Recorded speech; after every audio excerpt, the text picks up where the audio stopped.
دهمین روز ماه بهمن برابر به 29 30 ینور فرا رسید. طلوع آفتاب به نظر می رسد. صدا فرا می رسد. جشن صدا برابر دیگر مراسم و جشن‌های ملی مردم تاجیک در زمان استقلال کشور عمر دوباره پیدا کرد. تجلیل هر ساله آن به حکم عنعنه درآمد و در ردیف دیگر جشن‌های ملی امان با شکوه تجلیل می‌گردد. در باغی به نام ابوالقاسم فردوسی شهر دوشنبه جشن صدا با شکوه خاصه و اجرای آیین‌های آن برگزار گردید که در آن نمونه بهترین محصولات ساحه کشاورزی، تکنیک و تجهیزات، محصولات کارخانه‌های صنعتی، دستاوردهای ساحه‌های گوناگون پیشنهاد کرده شد.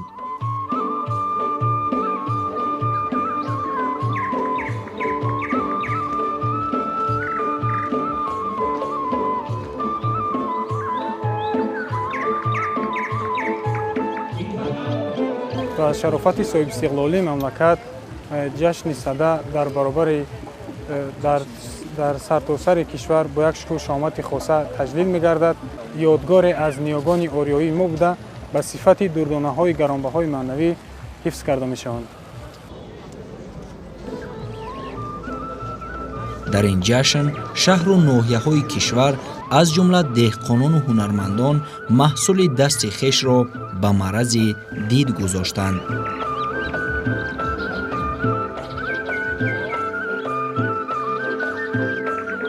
صدا یکی از جشن‌های قدیمی مردم آریانژاد است و روز 10 ماه بهمن سالشماری شمسی تجلیل می‌گردد. می‌توان گفت که صدا پس از گذشتن چیله کلان فرا می‌رسد.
این جشن را برای آن صدا میگویند که اصلاً از شماره 100 گرفته شده است و تا آمدن نوروز 50 شب و 50 روز را فرا میگیرد.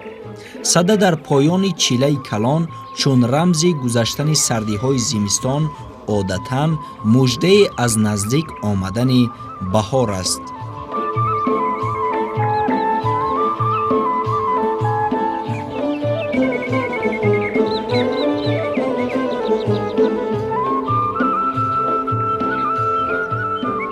در شهر دوشنبه عید صدا تجلیل کرده ایستاده است.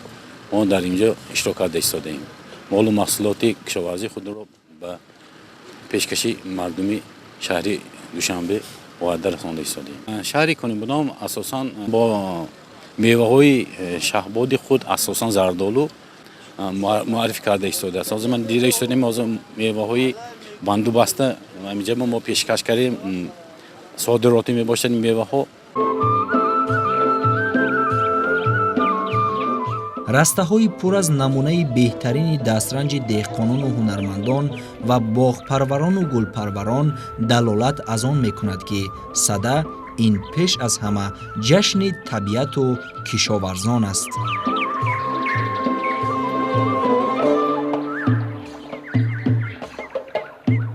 ман тӯли 21 сол мешавад ки ба ин ҳунарҳои зебо машғулам.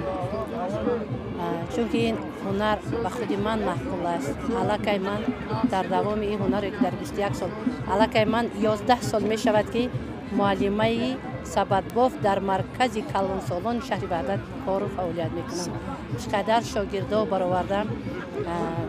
шахсан дар хонаи худам сетакелин набираҳом ҳама ин ҳунарро айхуд карда истам. аллакай шумо ба онҳо омӯхтем. ҳама ин ҳунарро айхуд кардиянд. ман хурсанд ҳастам. ман шукронаи тинҷу амонии ватани худамро мекунам ки имрӯз мо занҳо озод ором кору фаъолият карда согам ҳунарҳои худмонро ба пеш мебарем. ман шукронаи худованд мекунам ки имрӯз пешвои муаззами миллати мо ҷаноби оли эмомалӣ раҳмон чӣ қадар таваҷҷӯҳи зиёд нисбати ҳунарҳои мардумӣ карданд ки тӯли 4 сол рушди ҳунарҳои мардумӣ давом доданд. ман дар ин муддат соли 2018 ғолиби озмуни гранди президентӣ шудам. хуб, барои омода кардани ҳамин гуна сабадҳои зебо шумо аз чӣ истифода мебаред? ман мебофам сабадҳо бо навдаҳои зарбет. ино ба навдаҳои зарбет бофта шудааст. вақте ки мо сафед мекунем, сурх мекунем, ин сафеда меҷӯшонем, навдаҳоро 3 соат оғда меҷӯшонем, ба катино гулпарто мекунем, барое ки зебо шудани тарзи сабад мешавад. ана ин зардо бошанд ба навдаи гандум мебофем. инора захира мекунем тобистон, зимистон тар карда ба ҳазор бофтан мекунем. ҳайати меҳмонон аз гӯшаи ташкил намудаи шаҳру ноҳияҳо, идораву ташкилотҳо, деҳқонон, ҳунармандон, аҳли фарҳангу ҳунар, варзишгарон дида намуда ба онҳо баҳои сазовор доданд.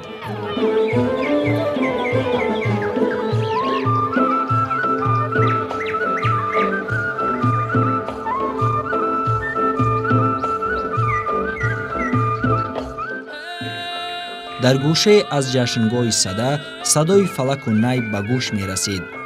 дар гӯшаи дигар кадбонуҳо машғули омода намудани хӯрокҳои миллии тоҷикона. хуб, имрӯз шумо ки аз шаҳри Кӯлоби Бостонӣ ташриф овардед, бо чӣ намуна ба ҷашнгоҳи сада омадед? мо аз сабуро ва хусият мо аз шаҳри Кӯлоб мақсади омаданмон дар ҷашни сада иштирок кардан ва хӯрокҳои миллии тоҷикӣ овардагием. нону чапотию кулчаву қанодӣ бисёр овардагием ба ҷашни сада ва мо айни ҳол дангича тайёр кардем. ин дангича худаш хоси мардуми Кӯлоб шаҳр мебошад, мардуми боло ки ӯ ҳамин хел хӯрока мо биёмон омӯхтагием. мо ҳамира ба фарзандомон омӯхтасем ки ҳамин чиз айбайн нарава. дар дангича мо гандумро майда мекунем, дар ғӯрак мечикем, баъд нахд, луби, шиканбаи мола мекушанд ки шиканбаи амра мо тоза мекунем, як заҳмати зиёд талаб мекунам. тоза мекунем, почакоша тоза мекунем, баъд дар дангича меандозем, шаб то саҳар меҷӯшонем ки ҳамин болаззат шавад. бале бале, барои тайёр кардани дангича як шаб дар кора ки мо ҳамро шаб то рӯз меҷӯшонем, то рӯз ҳар бор ӯра мековем ки мисол таш начаспад, мисол бӯи сӯхтагӣ нагира. ҳамон маззаву лаззаи ҳамон гандум, шираи гандум вақте меброям, ин як хоси худша дорад. хуб, маҳсулоти асосӣ барои худи дангича лубиё аст, нахд аст. луби, нахд, гандум ва боз як намуди дигар дорем ки дар ҳамон камтар шир меандозем ки боз аз мисол болаззаттар мешавад. یک خاصی مردمی کلوبی مایده بود اساسا این خوراک زمستون است که از جشن سده را جشن گرفته ایستادیم در جشن سده و می وقت‌های زمستون بودند که 100 روز دیگر مثال به بهار مانده است همه خوراک هازی عین زمان است می عین حال که در همه شب روز همه خوراک ما استفاده می‌بریم بسیار خوراکی با لذت لازمی عین همه ماهاست.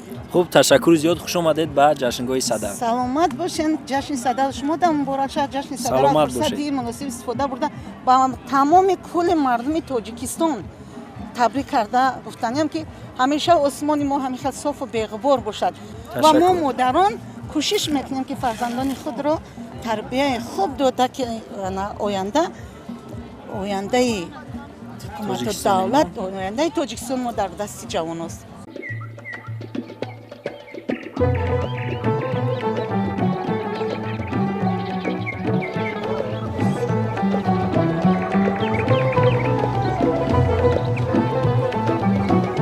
در این روز همه شادی می‌کردند و از گوشه تشکیل نموده شهر و ناحیه‌ها و اداره و تشکیلات‌ها با ذوق دیدن می‌کردند.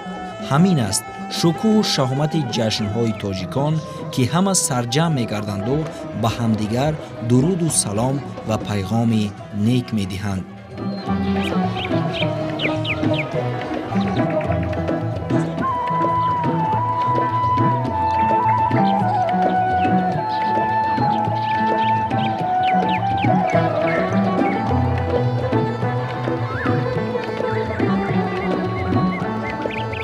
تجلیل جشن باشکوه عید سده محصولات‌های کشاورزی، هنرهای مردمی به معرض تماشا گذاشته شده است. یکی از قبیل در این هنرهای مردمی از طرف مکتب بچگانه صنعت ناحیه ورزاب که در نزد آن شعبه رسامی عمل می‌کند، هنر محصول دست هنرمندان خوانندگان مکتب بچگانه صنعت به معرض تماشا گذاشته شده است. در اینجا رسم‌ها، آلات‌هایی که برای کشت و کار بهاری و برای استفاده بری در زمین بابای دهقان در کار هستند امروز به معرض تماشا گذاشته شدند.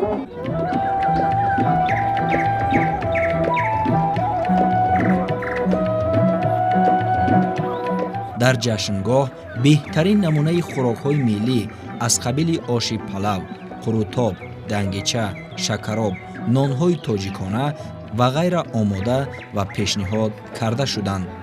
به قول ابوریحان بیرونی این جشن به آن ارتباط دارد که آفتاب از خانه اش می براید و به بهار میل می کند.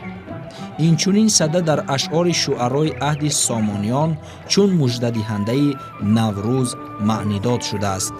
همین است که این جشن را آمادگی به دوره کار و پیکار مخصوصاً کشت و کاری بهاری می دانند.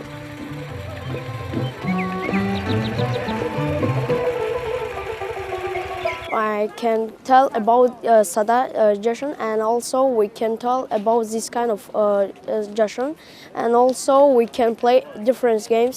For example, we are playing volleyball, football, and we are just working with sports and others, and also we are walking the way, and we will putting different games of the flowers. Also, we are going to the sing a song. And also we can say about Jashan Sada. Jashan Sada is a good holiday that I know it. For example, every year I will celebrate this kind of.